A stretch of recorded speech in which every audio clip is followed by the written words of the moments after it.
Salut, c'est Marius Meis. Voici la 7e question du CE1D de juin 2018. Pour obtenir le questionnaire 2018, reprenez le lien en description et cliquez sur questionnaire 2018. Cette question a fait appel à des notions de biologie, en particulier sur la reproduction humaine. Si vous voulez réaliser la question, mettez la vidéo sur pause. Voici le document. Et voici les questions. Les explications et réponses sont détaillées un peu plus loin.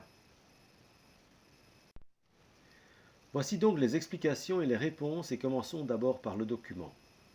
D'abord, pour résoudre cette question, je vous invite à regarder la vidéo en cliquant sur le lien ici au-dessus à droite. Vous reverrez les notions relatives à la reproduction humaine. Voici donc le texte du document.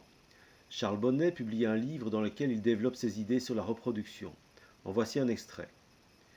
Critiquons déjà ces affirmations par rapport à nos connaissances. Les œufs de la femme ovule sont des structures organisées. Chaque ovule peut donner naissance à un homme ou à une femme. Ceci est complètement faux.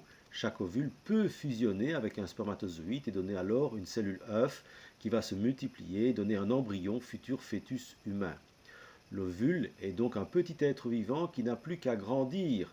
Faux, car l'ovule n'est pas déjà un être vivant, il ne pourra grandir qu'après fusion et donc fécondation avec un spermatozoïde. Certains de ces êtres possèdent des ovaires contenant des ovules, futurs êtres vivants. Il désigne par là les femmes qui possèdent des ovaires contenant des ovules, mais ces ovules ne sont pas des futurs êtres vivants, on vient de le dire. D'autres de ces êtres vivants produisent du sperme, liquide nutritif, c'est exact pour les spermatozoïdes, mais pas nutritif pour les ovules. Les spermatozoïdes présents dans le sperme n'ont aucun rôle dans le développement d'un être vivant. C'est faux, puisqu'ils fusionnent avec un ovule, donc s'ils fécondent un ovule, on obtient un être vivant qui se développera. Voici donc les réponses à la question. D'abord, selon Charles Bonnet, l'ovule peut donner naissance soit à un homme, soit à une femme, d'ailleurs sans intervention d'un spermatozoïde. Actuellement, nous savons que l'ovule peut donner un embryon après la fécondation par un spermatozoïde. Selon nos connaissances actuelles, c'est déjà écrit, le sperme joue un rôle nutritif pour les spermatozoïdes. Ils doivent en effet pouvoir se déplacer, vivre jusqu'à 4 ou 5 jours et donc ils ont besoin de substances nutritives du sperme pour fabriquer leur propre énergie.